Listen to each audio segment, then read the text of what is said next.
Hey guys, how are you guys doing? It's another fine morning that we should look in the Word of God. And many other times that people are being taken, are being blown like a reef by the wind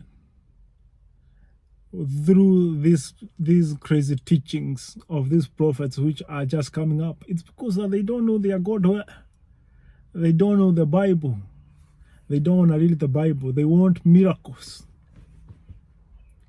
There is not the one long thing that happens to people is when they want miracles and they do not want the Word of God. That's why we are seeing that there are people who are fasting and dying.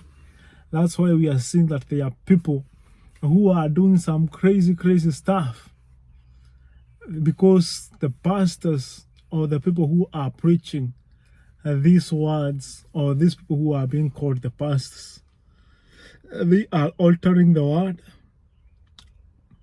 And them altering the Word, because you don't know the Word and you don't want to find out, you become illiterate. You are like a reef. If the wind blows into the west, that's where you go. If the wind blows into the right, that's where it goes. That you are told to plant a seed of $100,000. Instead of you starting a business, you go and give it to somebody else. He's building his mansions. And when you are told to pay tithe, a tithe of 10% of what you're earning, that's where the problem is. The devil is tricky, and he's trying to play with your minds. And if you don't want to read the Word for yourself, if you find people who are misreading you, you'll just be misread. It's what it is. We can do nothing about you, or we can do nothing about it. So it's either you gain understanding, or you shall continue being pushed just anyhow. As you saw, like especially in Kenya, when somebody comes out calling himself Jesus, people go out to see them just because they don't want to take that time to figure out who he is or who he is. They don't want to read the Bible. They have the Bible, but they don't want to take that time to read the Bible. But when they are told to go bring 100,000, they can go work day and night, even kill people, so that they can get this money, so that they can plant that seed, so that it can grow. First of all, you have to understand these seeds which are being planted. In order for a seed to grow, it has to be planted on a good soil. In order for you to be blessed right, you have to be planted on a person who is connected to God himself. Some preachers who are even preaching the Word are not born again Christians. What are they preaching? These people are only preaching money. They are only preaching how you shall prosper or how you shall get money. They are not preaching the word of salvation. So, dear friends, don't be like the wind, just to be pushed right, left, and center. Have boundaries. Know where you are going. Know who your God is.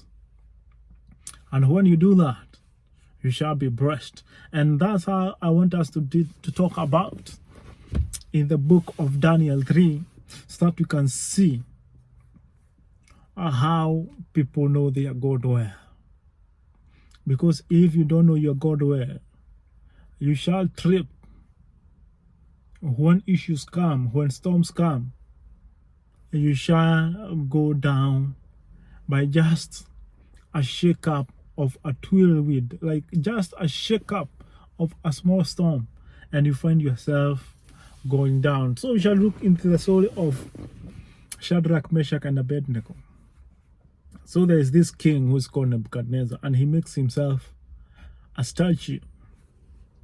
And he says that this statue that I have made, when anybody hears a fruit, when they hear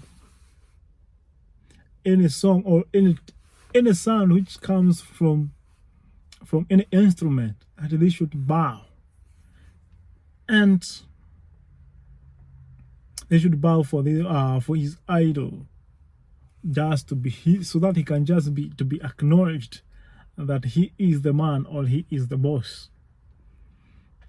But it happened that there is these guys who knew their God well, and they said, as we only bow to God, only himself, but to human being, we don't bow to them at all. So this is what happens. This is what happened. So it's Daniel 3 from verse 1 that Nebuchadnezzar the king made a golden plate image whose height, including cubics and centimeters, or 60 cubits, that is 9 feet. If you convert cubit into feet, that's 9 feet, and its width and its width 6 cubits, that is also 9 feet. He set it up on a plain of Dura in the province of Babylon. So he have sent it is in Babylon. This statue is in Babylon. Then Nebuchadnezzar the king sent a word to assemble the satraps, the prefects, the governors and the counselors, the treasurers and the judge, and the magistrates and the lawyers, and all the chief officials in the province to come to the dedication of the image that the king Nebuchadnezzar had set up. Then the prefects, the satraps, the governors, the counselors, the treasurers, the judges, all this, and the lawyers, and all the chief officials probably gathered that together for the dedication of the image of King Nebuchadnezzar had set up. They stood before it, then had aloud proclaimed, "Your commands, O peoples, nations, and speakers of every language, that at the moment you hear the sound of a horn, of a pipe, of a trigon, or these kinds of music, you are to fall down and worship the golden image that the king Nebuchadnezzar had set up." So these are just the rules that King Nebuchadnezzar, he is saying that this one we won't gonna do it for a long time. What we shall do is just when you hear about a pipe, when you hear about an instrument being played out, just bow. It won't be for long, it will be for a little while, but just bow down, and it shall be business as usual, and we shall continue with business as usual. And it says, and he made a disclaimer. He made a rule. And this is what the rule says, that whoever does not fall down and worship shall be immediately, not tomorrow, not in the next hour, but ASAP. He shall be immediately be thrown into the midst of a fiery furnace blazing with fire. So when people heard the sound of a horn, the pipe, and these things, and this kind of music, all peoples, nations, speak of every languages, they fell down and worshipped the golden image that Nebuchadnezzar had set up. So some people had obeyed. Some people who don't know their God well. Some people who are always at the middle. They don't wanna get born again, and they also are not in the worldly. So they are just in the middle. Also, those people, they bowed. And the people also who, maybe there were some more Christians who are in there, and they, because of fear, when they heard this fruit, they said, it's gonna be just for a little while. Let us bow down for this image, and it's gonna be over with. But there are some people who stood their stand. There are some people like us, and people like you, if you are born again Christian, when other things are preached out there, you stand with your stand and say that Jesus, he is still king. He is still the one who is reigning. You are not pushed by the wind just anyhow. You still reign. You still stand in the hands of the Most High God. And at that time, certain Chaldeans came forward and brought malicious. So these are people who have malice. People who have the spirit of malice. This is a very bad spirit, a spirit of wanting to do bad to a person. As this spirit, the spirit of malice is a very bad spirit, because this spirit, what it gets you, somebody that don't have to wrong you, but you feel like this kind of, it's jealousy, envy, they are all strapped together. So you are always looking for something you can ensnare somebody with, or maybe it's a friend who you don't like. That spirit is very bad. You always are at the edge waiting for him to do a mistake so that you can see something to accuse him with. So, accusation against the Jews. They said to King Nebuchadnezzar, "O king, live forever. You, O king, have made a decree that everyone who hears a sound of a horn, of a pipe, of a trigon, and these other instruments of music, they shall fall down and worship the golden image. Whoever does not fall down." So these people, they are trying to get this guy pumped up, or to get Nebuchadnezzar, his pride up into the sky. So they are also reminding him, this is what you have said. And he is saying, yes, I said that. And whoever does not bow, he shall be thrown into the furnace of a blazing fire. This is what it says, that they are certainly Jews. And whoever does not fall down and worship shall be thrown into the midst of a furnace of a blazing fire. There are certain Jews whom you have appointed over the administration of the providence of Babylon. Namely, so these people, we know them. These people, they serve the King of all kings. These people, we have been with them, and they don't bow to anybody else. And we have their names. So these are the names. They are Shadrach, Meshach, and Abed-nego. If these men, O king, pay attention to you, they do not serve your gods or worship the golden image which you have set. Nebuchadnezzar, in fury and rage, gave a command to bring Shadrach, Meshach, and Abed-nego. And these men were brought before the king. So this guy, Nebuchadnezzar, he's not used to people disobeying his decree. Even he is shocked by himself, because there is a person who is not obeying his decree.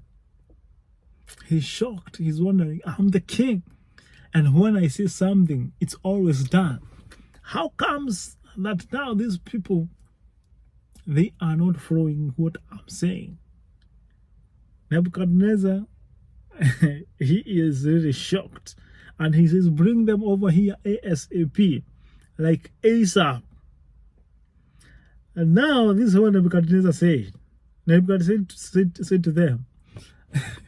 So Nebuchadnezzar, he's not believing. Let me try, maybe it's me who is not thinking good, but let me try. Let me do this again. Nebuchadnezzar said to them, is it true, Shadrach, Meshach, and Abed-nego, that you do not serve my gods or worship the golden image which I have set up? Now, if you are ready, when you hear the sound of the horn, of the pipe, or any other kind of music, what you should do, just fall down and worship the image which you have made. You're very good. But if you do not worship, he's telling them, if you worship, very good, I shall let you go, boys. But if you do not worship, you shall be thrown into at once at the midst furnace of the blazing fire. And what God is there who can rescue you out of my hands? So this guy, he is being pumped up. Then he brings the other mistake that he does. He brings God into the picture. And he asks seamlessly, what God is there to rescue you out of my hands? So God had to prove a point to Nebuchadnezzar that he is the God of all gods. So let's hear what it says. Shadrach, Meshach, and Abed-nego answered the king, "O king, here they stand. We do not need to answer you in this point. If it be so, our God whom we serve is able to rescue us from the furnace of the blazing fire, and he will rescue us from his hand, from your hand, O king. But even if he does not, let it be known to you, O king, that we are not going to serve your gods or worship the golden image that you have set up." How wonderful and great is to know who your God is. Because these guys, they had made a stand and they told King Nebuchadnezzar, "You, O king, si ati tunakubembeleza, it's not that we are begging you. No. But listen and listen good. Even though God, he doesn't save us from this fiery furnace, we ain't gonna bow to your image." Is that clear? Nebuchadnezzar, he is furious. He is mad. He has never seen somebody oppose his decree. Then, in verse 19, then Nebuchadnezzar was filled with fury, and his facial expression changed toward Shadrach, Meshach, and Abed-nego. Then he gave a command that the furnace was to be heated 7 times hotter than usual. He commanded certain strong men in his army to tie Shadrach, Meshach, and Abed-nego and throw them into the furnace. Then these 3 men were tied up in their trousers, their coats, their tribunals, and their clothes, and they were thrown into the midst of the furnace of the fire, because the king command was urgent. The furnace was extremely hot. The flame of the fire killed the men who carried Shadrach, Meshach, and Abed-nego. But these 3 men, Shadrach, Meshach, and Abed-nego, fell into the midst of the furnace of the blazing fire, still tied up. Nebuchadnezzar the king looked and was astonished, and he jumped up and said to his counselors, "Did we not throw 3 men who were tied into the furnace? But look, I see 4 men untied, walking around the midst of the fire, and they are not hurt. And the appearance of the 4th man is a son of the gods." Then Nebuchadnezzar approached the door of the blazing fire and said, "Shadrach, Meshach, and Abed-nego, servants of the Most High God, come out, here. Come here." Then Shadrach, Abed-nego, they came out into the midst of the fire with the straps, the prefects, the governors, the kings. So they regard these men, the fire had not affected on their bodies. Their hair not sin-cold, their clothes were not scorched, damaged, even the smell of smoke was not in them. Nebuchadnezzar responds and said, Blessed be God of Shadrach, Meshach, and Abed-nego. So, my friend, it's good to know your God well, that even when you go through the valley of the shadow of death, He shall be for sure be with you. So, my friend, don't be like the wind. When you get pushed on the right, you go to the right. When you get pushed on the left, you go to the left. So trust in the Lord, and He shall for sure take you places that you never dreamed of. God bless you. Thank you.